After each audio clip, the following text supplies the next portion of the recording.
We do so many different variations because I think people integrate information differently.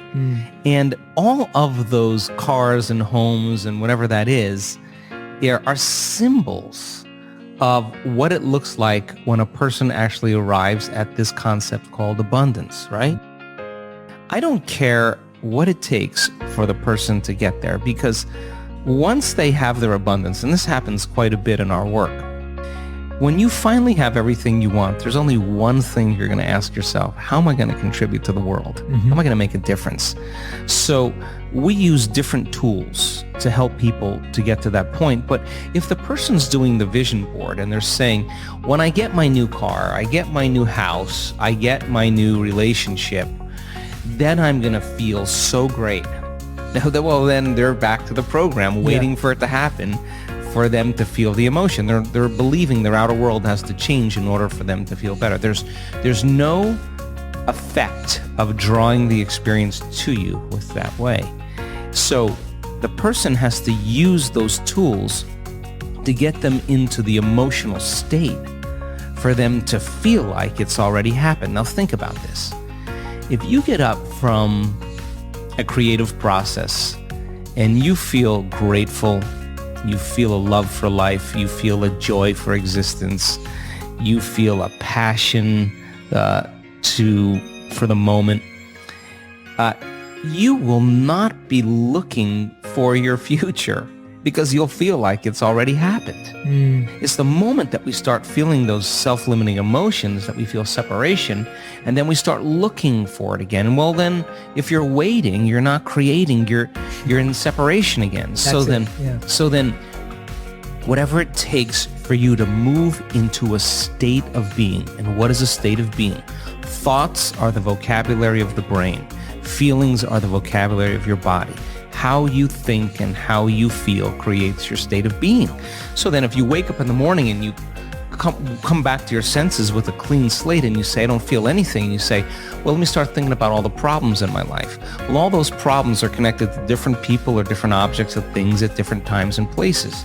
The moment you remember your problems, a memory is a record of the past. You're thinking in the past. Every one of those problems has an emotion associated with them. So all of a sudden you start feeling unhappy, you start feeling bitter, you start feeling frustrated. So now your body's in the past. So then most people then create a state of being that's connected to their past. And if they're in the familiar past, then they are going to crave the predictable future and they're going to fall back into routine.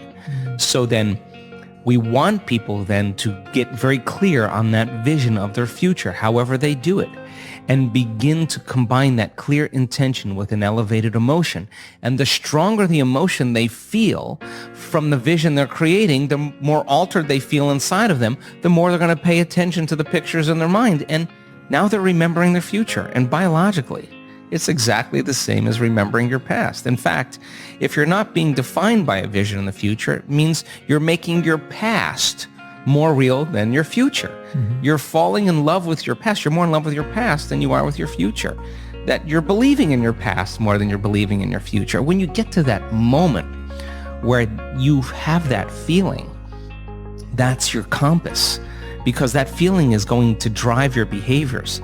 It's going to drive more of those thoughts. And when you feel that feeling and it's visceral, no person, no thing, no experience will stand in the way between you and that vision. And you will be initiated by the universe into wealth. You will be initiated into health. You'll be initiated into freedom. Those people, all those people that have healed themselves of all those different health conditions, they are so humble and so happy, and they feel so great that they would never trade this feeling because of what you thought of them. They've left that program behind a long time ago. They actually don't care how you think of them. They actually are so happy with themselves that they're no longer dependent on anything outside of them. Now, I think that's a really important moment, because that's the moment we give people permission in our lives to do the same, right? And I think that more and more people are beginning to figure that out as they do this work. And look, I mean, we're in a convenience-based society. I mean, if you lose your internet connection or your cell phone doesn't do what it's supposed to, people get angry. Like, that's 20 seconds, right? So here you are creating something out of nothing, and you don't have the patience, well, that has to come out, because a very, very masterful person who is abundant had to own impatience. So then never make it be about the end result. Make it be about effort. Every day you're overcoming. Every day you're out of the bleachers and you're on the field and you're giving it your all and you're practicing, keeping your energy up greater than your habits in your body or the emotional conditioning of your body, greater than any circumstance in your environment, and sustaining it for an extended period of time. And then all of a sudden, when you're connected to the energy of your future and you know what that feels like, you will know the moment you return back to the energy of your past. And if you tell me it's because of your boss or your coworker or your ex, I'm going to say, you're back to the unconscious program that you're the victim of your life, right? Absolutely. So then it takes some unlearning, and the unlearning process is the most important process, because once you do that, you're clearing out room for the next creation to be easier, and the next one to be easier, because you're starting to understand the formula a little better, and you start saying, I'm not going to take that personally, or I'm not going to react, or I'm not going to go back to that person again. I'm just going to self-regulate again. You only need a few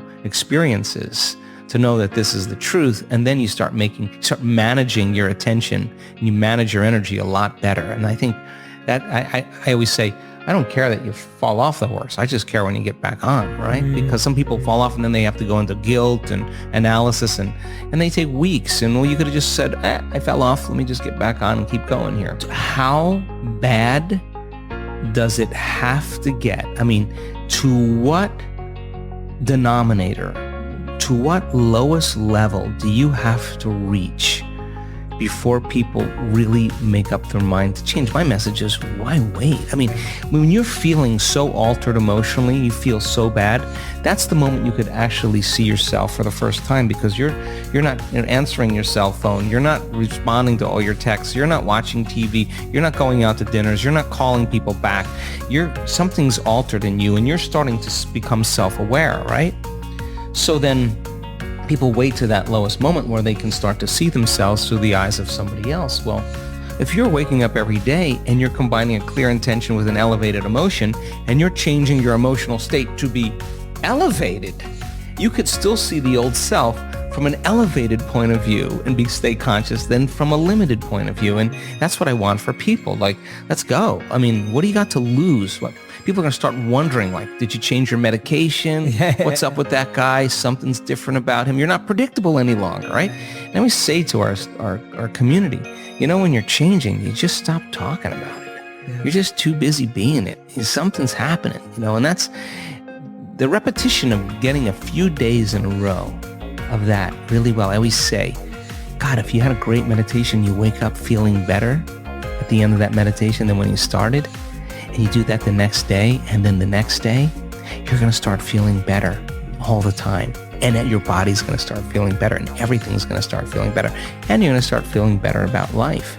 So then we have 1,000 reasons. I have more than 1,000 reasons every day to be unhappy with managing companies and staff and people, all that. But then when you rise above that and you choose just who you want to be, I think it makes a big impression on your family, first yourself, and your family and your friends and the people you work with, and then finally our communities. So I think that people are starting to figure that out. People are starting